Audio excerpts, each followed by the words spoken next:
আল্লাহ তাআলা যখন কাল কিয়ামতের ময়দানে মানুষদেরকে বিচার করবেন, নেকির পাল্লা গুনাহের পাল্লা মাপা হবে, সেই কঠিন মুহূর্তের মধ্যে মানুষ তরতর কাঁপতে থাকবে, ভয়ে কাঁপতে থাকবে। আহা, মানুষের মাত্র এক হাত উপরে সূর্য থাকবে, কারো হাঁটু পরিমাণ, কারো কোমর পরিমাণ, কারো গলা পরিমাণ ঘামের পানি হইয়া যাবে। মানুষ চোখের পানি ছাড়তে থাকবে আর বলবে ইয়া নফসি ইয়া নফসি বলে বলে এদিক সেদিক দৌড়াদৌড়ি করতে থাকবে। মানুষের নেকের পাল্লা গুনাহের পাল্লা মিজানের মধ্যে মাপা হবে। যার নেকের পাল্লা ভারী তাকে জান্নাত দিবে, যার গুনাহের পাল্লা ভারী তাকে জাহান্নামে পৌঁছাইয়া দিবে। কথা বলেন ঠিক কিনা? এবার বলেন শান্তিনগরের ভাইরা, আমরা জান্নাতে যেতে চাই কি চাই না? এই দুই হাত তুলে বলেন চাই কি চাই না? জান্নাতে যেতে চাইলে আমাদের নেকির পাল্লা ভারী নাকি গুনাহের পাল্লা ভারী করার দরকার? বাহ! আল্লাহ সমস্ত বনি আদমের নেকির পাল্লা তাদের আমুলনামা মিজানের মধ্যে উঠানো হবে। যার নেকির পাল্লা ভারী হবে তাকে জাহান্নামের মধ্যে দিবে, যার গুনাহের পাল্লা ভারী তাকে জাহান্নামে পৌঁছাই দিবে রে ভাই। এইভাবে যখন মানুষের নেকির পাল্লা গুনাহের পাল্লা মাপতে থাকবে, আদম সফিউল্লাহ আল্লাহ তাআলার আরশ আজিম থেকে তাকাই দেখবে, আহা বনি আদমদের বিচার হচ্ছে, সবাই জান্নাতে যাচ্ছে। আদম আলাইহিস সালাম থেকে ভীষণ খুশি হয়ে যাবে, আহা আমার সন্তানেরা, আমরা সবাই তো আদমের সন্তান। কার সন্তান? বনি আদমরা, আমার সন্তানেরা সবাই জান্নাতের মধ্যে যাচ্ছে, আমি আদমের বেশি খুশি লাগতেছে।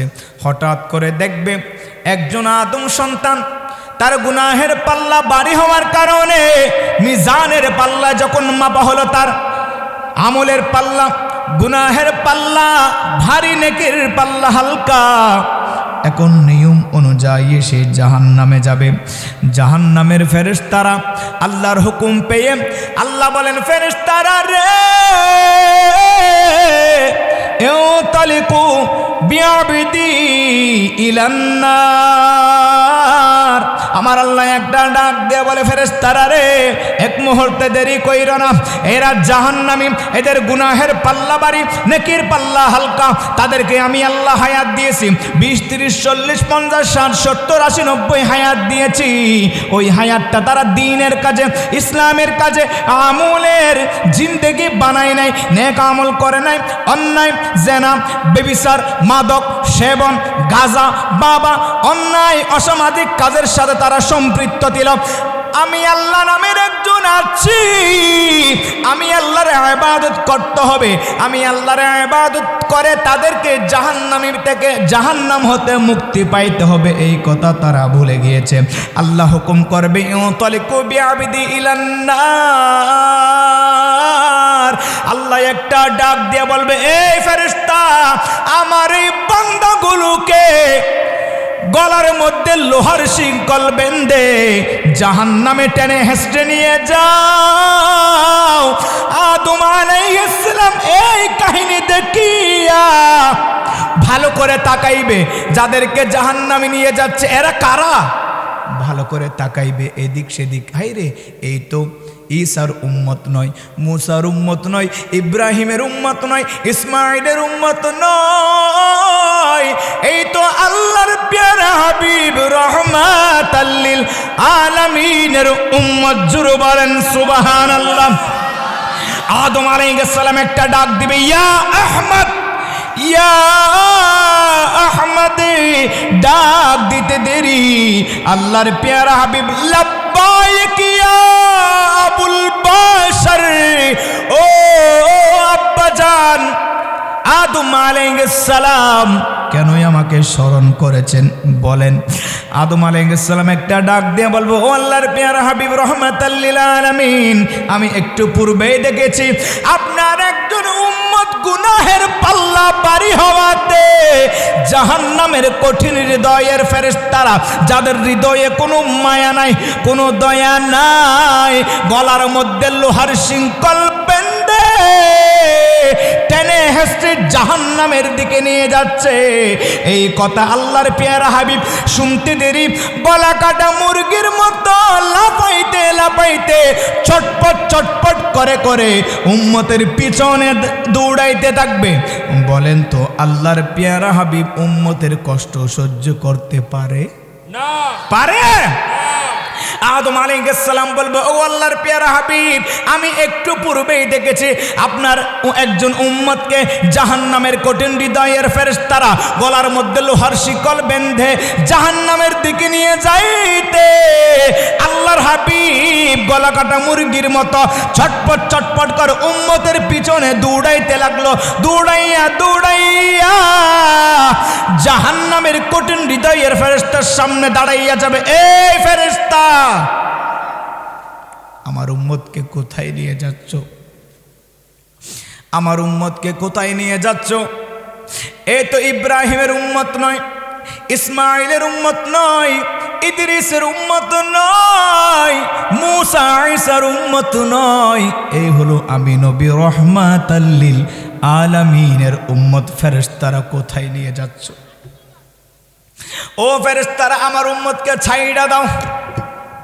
ফেরেশতারা ডাক দিয়ে বলে, ওগো আল্লাহর পেয়ারা হাবিব রহমাতাল লিল আলামিন, ওগো আল্লাহর পেয়ারা হাবিব, আমরা কঠিন হৃদয়ের ফেরেশতা, আমাদের না কোনো মায়া আছে না কোনো দয়া আছে, আমাদের হাতে কোনো ক্ষমতা নাই, আমরা গুনাহের পাল্লা বাড়ি হলে জাহান্নামে নিয়ে যাই, আর নেকির পাল্লা বাড়ি হলে জান্নাতের ফেরেশতারা জান্নাতে নিয়ে যায়। ইয়া রাসূলুল্লাহ, আমার কোনো ক্ষমতা নাই, আপনি আল্লাহর কাছে বলেন, আমার আল্লাহ যাই হুকুম করবে আমরা তাই করতে রাজি। সঙ্গে সঙ্গে আল্লাহর পেয়ারা হাবিব আল্লাহর আরশের নিচে সিজদায় পড়বে, মাবুদ রে, আল্লাহু আকবার। আমার নবী একটা ডাক দিবে, মালিক, ও আরশের মালিক, আমি নবী কষ্ট পাই, আপনি আল্লাহ চান না, আমি নবী দুঃখ পাই, আপনি আল্লাহ সেটা চান না। এখন আমি ফরিয়াদ করছি, মাবুদ রে, আমার একজন উম্মত গুনাহের পাল্লা হালকা, গুনাহের পাল্লা ভারী হওয়াতে জাহান্নামের কঠিন হৃদয়ের ফেরেশতারা তাকে টেনে হেসে জাহান্নামের দিকে নিয়ে যাচ্ছে। আমি নবী রহমাতাল লিল আলামিন থাকতে আমার উম্মতকে জাহান্নামে যাইতে দিব না। আল্লাহ আমার উম্মতকে মাফ কইরা দে। আমার নবী কান্না করবে, রব্বি হাবলি উম্মতি উম্মতি, জুড়ে বলেন মারহাবা। ওরে নিজেরই জন্য দয়ালে নবী একটুও কান্দে নাই, সদা তিনি কেঁদে গেলেন উম্মতির মায়ায়, উম্মতির মায়ায়, ঠিক কিনা?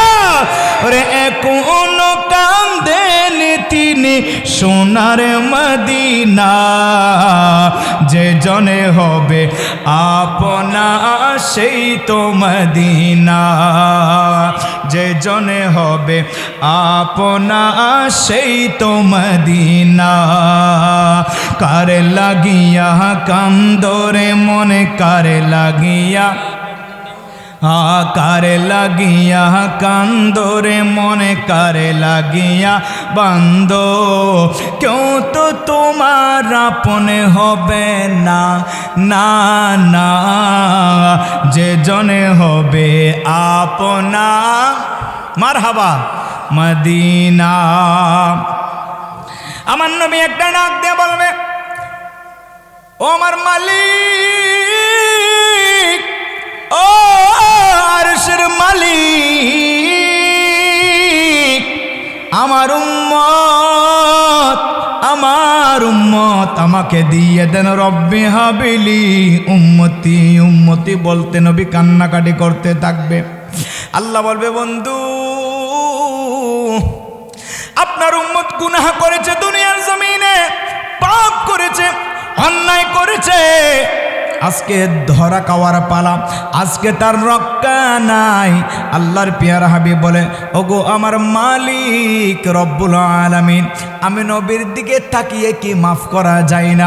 তখন আমার নবী বলবো ও আল্লাহ, মাফ না করলেও আমার উম্মতের যে গুনাহের পাল্লা, নেকির পাল্লা, আমার উম্মতের আমলের পাল্লা মাপা হইল, আমি নবীর সামনে আরো একবার মাপা হোক। জোর বলেন সুবহানাল্লাহ। আমার আল্লাহ বলে বন্ধু তাহলে সেইটার অনুমতি দেওয়া গেল। আল্লাহর পিয়ার হাবিব অনুমতি পেয়ে গেল। এখন গুণ নেকির পাল্লা, আপনার আমার আমলের পাল্লা আবার মাপার জন্য অর্থাৎ হুকুম পাইয়া আল্লাহর পিয়ার হাবিব ডাক দিল, এই ফেরেশতারা আসো, সামনে আসো। নিয়ে আসলো আমার উম্মতের আমল নামা আবার মাপা হোক, নেকির পাল্লা গুনাহের পাল্লায় আবার মাপা হোক। ফেরেশতারা উম্মতের গুনার পাল্লা নেকির পাল্লা আবার মিজানের মধ্যে উঠাইল, দেখলো গুনাহের পাল্লা ভারী, নেকির পাল্লা হালকা। ফেরেশতারা বলে ওগো আল্লাহর পেয়ারা হাবিব, মাফে আর লাভটা কি হইল? তখনও ভারী ছিল, এখনো ভারী আছে, লাভটা কি হইল? আমার নবী বলে ফেরেশতারা ডোন্ট টক, কোনো কথা বলবি না। আল্লাহ বলেছে আমি নবী যাই বলবো তোমরা তাই তাই করবি।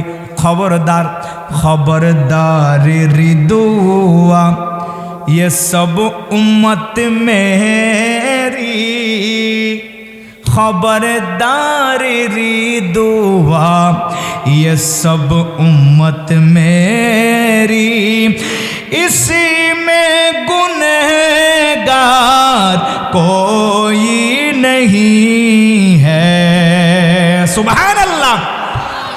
এই ফেরেশতারা ডোন্ট টক, কোনো কথা বলবি না, আমি নবী যা করতে থাকবো তাই তোরা থাকাইয়ে থাকবি।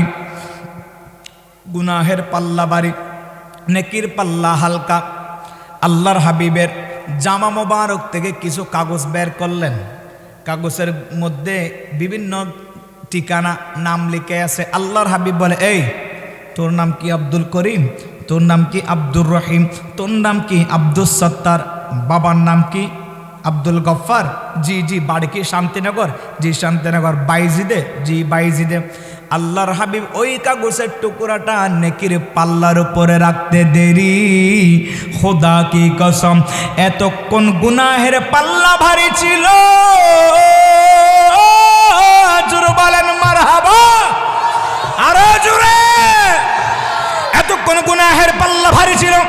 আল্লাহর হাবিব যখন নেকির পাল্লার উপরে একটা কাগজের টুকরা রাইখা দিল, নেকির পাল্লা এতই ভারী হলো যেন গুনাহের পাল্লার উপরে তুলায় আছে, এমন ভাবে নেকির পাল্লা ভারী হয়ে গেছে। একটু জোরে জোরে বলা যাবে কি সুবহানাল্লাহ? ফেরেশতারা চাইডা দিল, উম্মত এখন জান্নাতের দিকে যাইতে লাগলো।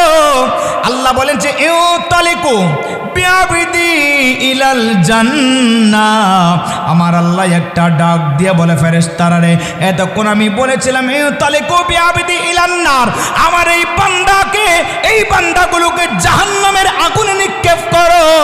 এখন আমি আল্লাহ তোমাদেরকে হুকুম করছি ইউ তালিকু বিআবিদি ইলাল জান্নাহ। এবার আমার এই বান্দা আল্লাহর পেয়ারা হাবিব, আমি আল্লাহর বন্ধুর এই উম্মতকে তোমরা জান্নাতের মধ্যে রেখে আসো। একটু জোরে জোরে বলা যাবে কি সুবহানাল্লাহ? ফেরেশতারা চলে গেল। আল্লাহর হাবিবের উম্মত জান্নাতের দিকে যাইতে লাগলেন। যাইতে যাইতে আর ভাবতে লাগলো, আহা আমি দুনিয়াতে এমন কি আমল করেছি, আমি তো গুনাহগার, আমি তো পাপী, আমি তো নাখানদার নাসিজ।